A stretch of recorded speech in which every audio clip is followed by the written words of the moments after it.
Thank you, Chair, for a kind words. Um, Wherever you are in the world, good morning, good afternoon, and good evening. I'm going to talk today on diabetic foot management, way forward for developing countries. Before I start, I would like to thank the organizers for inviting me. Thank you very much. I come from Dar es Salaam, Tanzania, which is at the east coast of Africa. It's a land of Kilimanjaro, Ngorongoro Crater, Serengeti Park, the largest park in Zanzibar Stone Town. You are all welcome.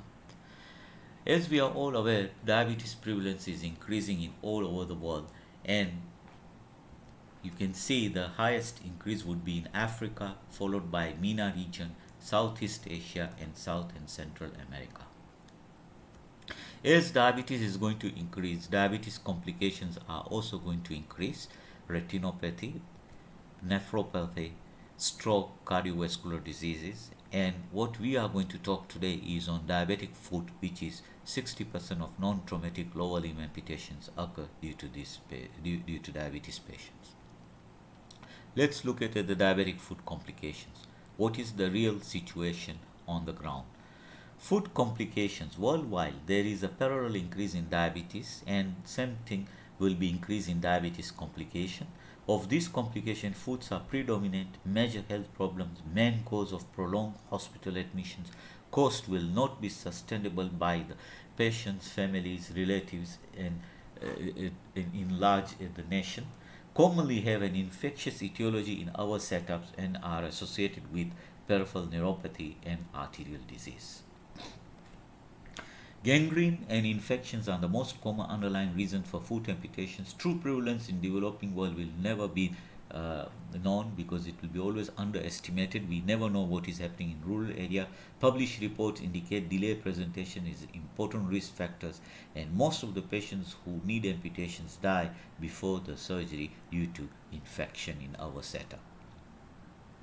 Economic burden of diabetic foot is going to be very high. This is one of the study which was done in 5 countries, and what we are going to talk is only about Tanzania. You can see it was the hypothetical case which was given, you can see on your screen, and to estimate the cost, it was approximate 3,000 US dollar in Tanzania for Tanzanian patient, which is already about 25 months salary. Now this could be an alone a bread earner and supporting an extended family would can be a very big burden, economic burden to a patient.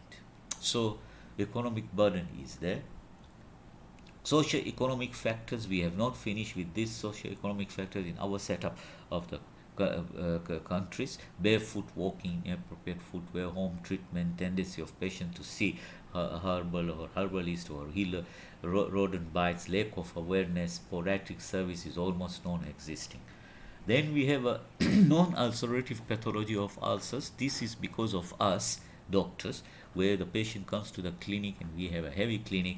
We have tendency of not to examine careless fungal infections, corns, dry skins and fissures, gross deformity of nails. Why patients have to reach to that stage? Hypertrophy of the growth nail tradition. All these things can be examined on frequent basis, and we can save a huge number of morbidity and mortality. What are the challenges and solutions? So what are the way forward? In past 20 years, developed nations have increased research on molecular epidemiology and genetics. This acceleration of research in genetic levels has actually not benefited in patients' care, especially in our setup. Resources allocated in Europe and North America do offset by increased burden of diabetes, as its limb complications of ready availability of high technology drugs and antimicrobials. In North America, the high cost of healthcare are insurance are there, which we do not have in our setup. The reasons to be more aggressive about improving food care in Africa and other developing countries is due to increased rates of diabetes in our setup, as I had showed you.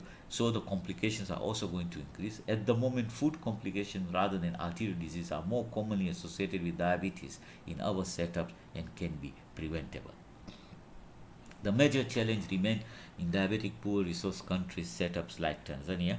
Its solution to major challenge is how to implement the current epidemiologic realities and the program that could truly improve the outcome and the way forward for the diabetic foot complications using relatively small proportions of available resources which we have. The main challenge that remains, how do we actually achieve the successful solution of diabetic foot in poor resource countries